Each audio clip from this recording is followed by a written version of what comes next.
Assalamualaikum warahmatullahi wabarakatuh. Kembali lagi kawan di WR Chess Master Turnamen 2023 yang digelar di Jerman, yang sudah memainkan 5 game. Artinya nanti malam merupakan babak ke-6 kawan, dimana sampai 5 game yang sudah dimainkan oleh para pemain ini, klasemen masih dipimpin oleh Levon Aronian, dan jaraknya dengan pesaing terdekat semakin lebar 1 poin kawan, dimana Levon Aronian kemarin malam di babak kelima mendapatkan poin penuh lagi kawan saat menghadapi Anish Giri. Dan partai lainnya yaitu Nordibek Abdusattorov ini kalah oleh Vincent Keymer kawan. Dan partai-partai yang lain berakhir remis semua. Sekarang komposisinya seperti ini, bisa kalian lihat. Levon berada di posisi teratas bersama Wesley So. Gukes mengikutinya. Ian Nepomniachtchi ini masih remis saja semua kawan di 5 gamenya. Esipenko mengikutinya juga 2,5 poin. Anish Giri, Rames Babu Pragnananda, Keymer, Nordibek Abdusattorov, dan Jan-Christophe Duda ini dengan 2 poinnya. Untuk game yang akan kita ulas ini, saya pilih permainan pertarungan masa depan antar anak muda, yaitu Vincent Keymer sebagai pemain tuan rumah melawan Nordibek Abdusattorov. Kedua pemain ini seumuran kawan, kelahiran 2004, dan suara hujan sudah mulai agak deres kawan. Nanti suaranya video ini agak sedikit berisik. Admin juga saat rekaman ini mulai teriak-teriak. Sementara ini Keymer ini menempati ranking ke-45 dunia kawan dengan elo standar 2690, dan Abdusattorov menempati ranking ke-18 dunia dengan elo standar 2734. Keymer mengawali dengan pion D4, kuda F6 oleh Abdusattorov, pion C4, pion E6, kuda C3, gajah B4, Nimzo Indian Defense, pembukaan yang cukup populer dari pembukaan pion-pion menteri ini kawan. Kalian sebaiknya menguasai pembukaan ini baik pegang putih ataupun hitam karena memang sangat populer kawan. Di sini pilihan utama bagi putih adalah jalur normal dengan pion E3 atau variasi klasikal menteri C2 kawan. Memilih dengan pion E3 Vincent Keymer. Kalau jalur klasikalnya menteri ke petak C2 ini, hitam akan rokade di langkah berikutnya, pion A3 dan berlanjut gajah ambil kuda C3. Ada juga beberapa game menarik mundur gajahnya ke petak E7, tapi yang paling populer paling banyak adalah sikat kuda di petak C3 diambil balik oleh menteri, barulah pion B6 bisa dilanjutkan kawan. Mungkin di sini gajah G5 ataupun kuda F3, gajah B7, selanjutnya pion F3 untuk dukungan pion pusatnya nanti kawan bisa berlanjut seperti ini. Itulah jalur klasikal dengan menteri C2. Tapi Keymer memilih variasi normal pion E3. Rokade oleh Abdusattorov. Pilihan nomor 2-nya adalah pion C5 kawan. Gajah D3 kelanjutannya, rokade kuda F3, pion D5.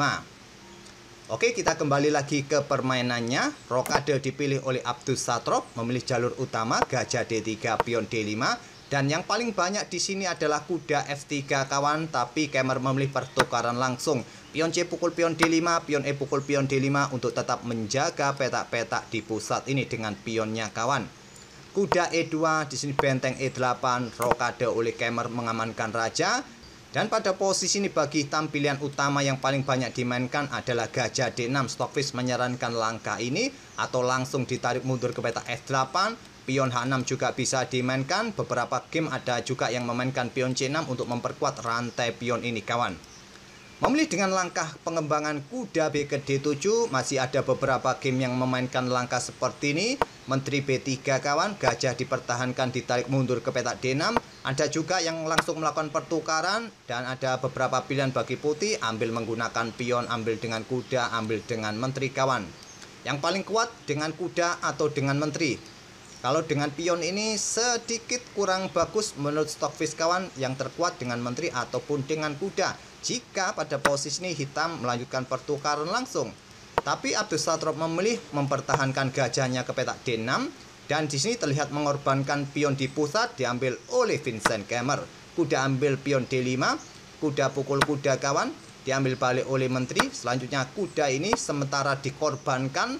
Ini adalah jebakan kawan. Kalau kalian terima pengorbanan kuda ini, bahaya alamat sudah, menteri tewas kawan. Discover tempo skak di sini. Kalian akan kalah.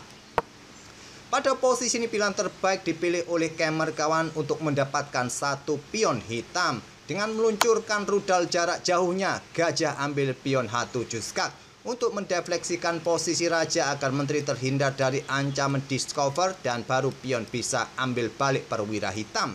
Itulah yang terjadi kawan. Menteri KH5 skak, raja mundur lagi ke G8, pion diambil, kuda C5. Di sini tidak terburu-buru diambil balik dengan gajah karena masih ada menteri. Benteng diangkat terlebih dahulu kawan, ancam menteri. Menteri mundur ke F3, barulah pion C5 diambil oleh Abdus Satorov menggunakan benteng. Kalau Stockfish menyarankan mengejar menteri terlebih dahulu dengan benteng F5 kawan. Kalau ada kuda F4 di sini, barulah benteng ini bisa ambil pion yang ada di peta C5 kawan. Tapi langsung ambil pion yang ada di peta C5 dengan benteng. Kuda G3 mengaktifkan kudanya untuk mencoba nanti manuver mungkin sampai peta F5, H5 kawan jika tidak ada benteng di baris kelima. Melanjutkan pengembangan gajah D7 meninggalkan pionnya yang bisa diambil oleh putih. Langkah terbaik ambil saja, tak ada masalah. Kalaupun ada gajah di sini serang menteri kawan, menteri mundur ke petak B3, mungkin ada benteng B8, ya menteri mundur ke petak D1, tak ada masalah. Kalaupun ada serangan seperti ini, masih ada dukungan benteng dari bawah.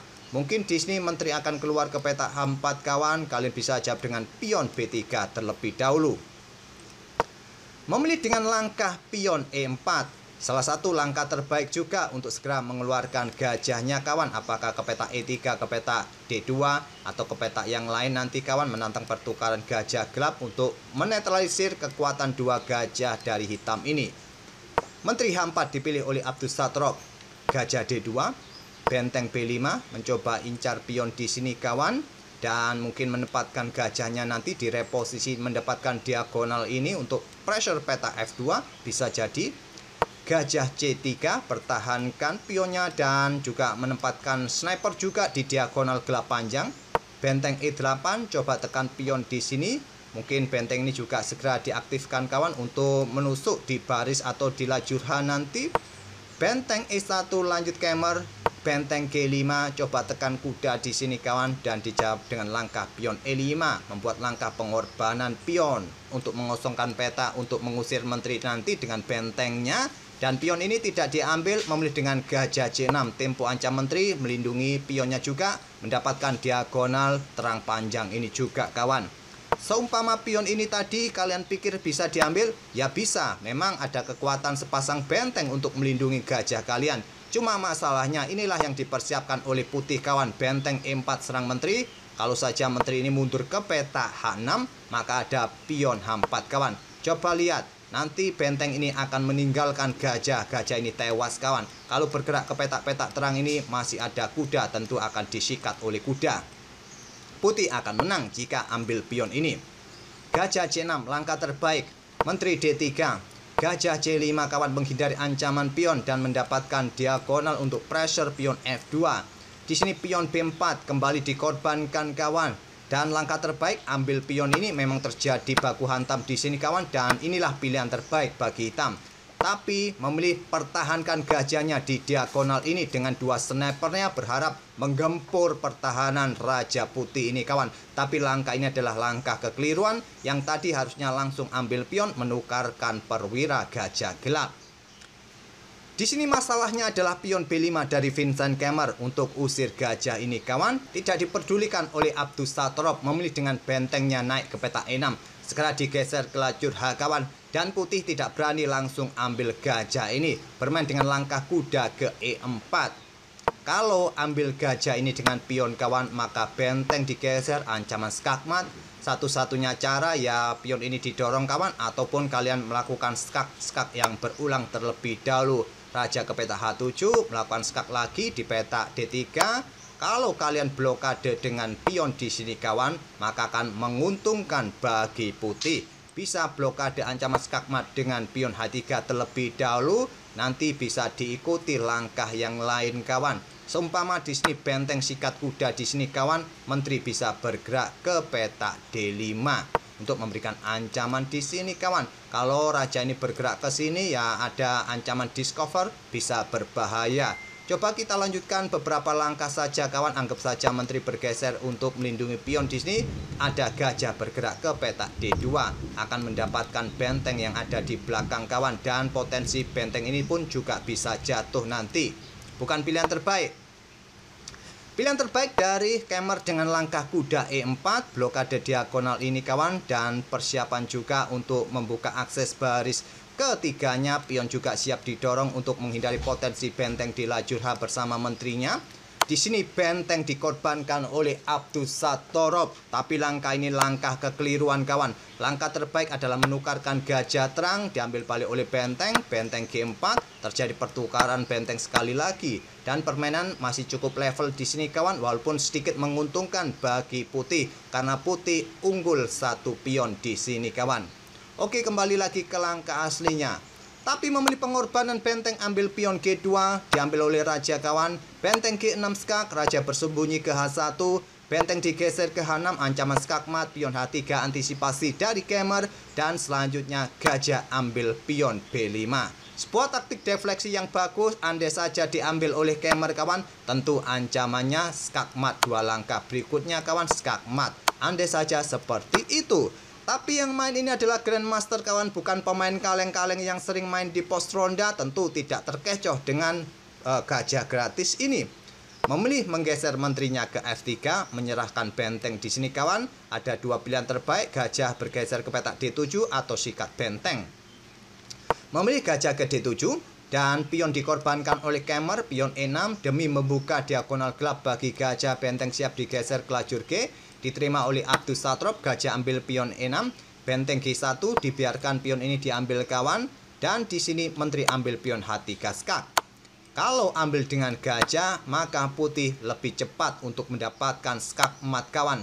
Benteng ambil pion G7 skak, raja bergeser ke F8, malah ancaman skak mat lebih cepat dengan menteri bergerak untuk ambil pion skak mat. Kalau bergeser ke sini kawan, benteng dikorbankan kawan, discover check. Dan kalau bergeser ke sini sama saja skakmat. Seumpama raja ambil benteng, maka ancaman berikutnya juga menteri ambil pion yang ada di peta F7. Skakmat juga tidak bisa bergerak ke petak-petak ini lagi, raja hitam. Itulah jika gajah diluncurkan. Tapi di sini memilih untuk melakukan pertukaran menteri langsung kawan. Menteri ambil pion H3 skak. Diambil oleh menteri putih, diambil balik oleh benteng skak, raja G2. Benteng mundur lagi ke H5, memberikan tempat mungkin bagi gajahnya kawan, atau menghindari ancaman tantangan pertukaran benteng di lajur H. Di sini raja bergerak ke F3, tetap membuka lajur G bersama gajahnya. Di sini benteng F5 terlebih dahulu skak. Raja ke E2, pion G6 dimainkan. Benteng bergeser ke H1, pada diagonal ini kawan bermain dan ancaman skakmat. Raja bergeser ke F8. Di sini gajah untuk mengunci posisi raja agar tidak bisa naik lagi kawan. Di peta F6, benteng siap diluncurkan ancaman skakmat. Raja bergeser terlebih dahulu. Kalau tadi disikat oleh benteng ya rugi sudah, dan permainan tetap akan dimenangkan oleh putih. Benteng melakukan skak di peta H8, raja D7, benteng D8 skak, memaksa raja bergerak ke C6 kawan. Dan di sini gajah D4 menantang pertukaran, simplifikasi, penyederhanaan buah di atas papan. Dan coba lihat kawan sekarang komposisi buah di atas papan, putih unggul 1 benteng. Tapi hitam masih mempunyai keuntungan 3 pion kawan. Kita lihat saja apakah berhasil. Pion B6, pion A3, raja bersembunyi di B7. Benteng C1, coba tekan pion ini kawan, dibalas dengan langkah benteng H5. Selanjutnya raja ke E3, pion A5, pion F3 untuk memperkuat posisi kuda kawan. Dan di sini benteng bergeser ke B5, lanjut Abdussatorov. Mungkin persiapan menuju petak B3, tapi masih ada benteng yang bisa blokade di sini. Tapi diantisipasi langsung dengan benteng C3. Benteng bergeser kembali ke H5, benteng D1, pion A4, dan di sini benteng D4 ingin curi pion ini kawan. Benteng A5 melindungi pionnya, di sini benteng B4 dan dibalas dengan langkah benteng E5. Tidak langsung ambil pion ini kawan, bermain dengan langkah raja bergerak mundur ke F2 karena ancamannya pimpinan kuda bisa jatuh dengan pion F5. Raja menghindar terlebih dahulu. Pion C6 melepaskan pionnya kawan, tapi tidak diambil, memilih dengan langkah kuda ke C5 untuk mendapatkan gajah. Di sini tempo skak kawan, raja bergeser dan kuda sikat gajah. Di posisi ini Abdussatorov menyerah di langkah ke-52 karena sudah tidak ada harapan lagi untuk bisa menahan gempuran sepasang benteng putih ini kawan. satu persatu pion hitam akan ludes nanti dihajar sepasang benteng. Dan tak perlu saya lanjutkan lagi untuk mengulas langkah-langkah yang lain. Silakan kalian lanjutkan sendiri, tentu kalian pasti dengan mudah mengalahkan hitam kecuali kalian ngantuk dan mabuk. Oke, itulah kawan pertarungan masa depan antara Vincent Keimer versus Abdus Satrob yang dimenangkan oleh Vincent Keimer. Kawan, terlihat tadi positioning Abdus Satrob sebetulnya cukup bagus dalam posisi menekan, tapi sayangnya tadi di langkah keberapa tadi kawan dia terlihat melakukan kesalahan yang cukup fatal kawan, yaitu dengan langkah pengorbanan bentengnya tadi kawan. Semoga permainan dari kedua anak muda tadi bisa menghibur kalian dan ide-ide dalam pembukaan Nimso Indian tadi bisa menjadikan bahan referensi. Kita akan bertemu di video-video berikutnya dan tetap jangan lupa bagi kawan-kawan yang baru mampir silakan rubah warna subscribe yang tadinya merah menjadi abu-abu kawan dengan klik saja tanda itu atau like video ini kawan. Jangan jempol bawah tapi jempol atas. Kita akan bertemu di video-video berikutnya. Terima kasih kawan. Wassalamualaikum warahmatullahi wabarakatuh.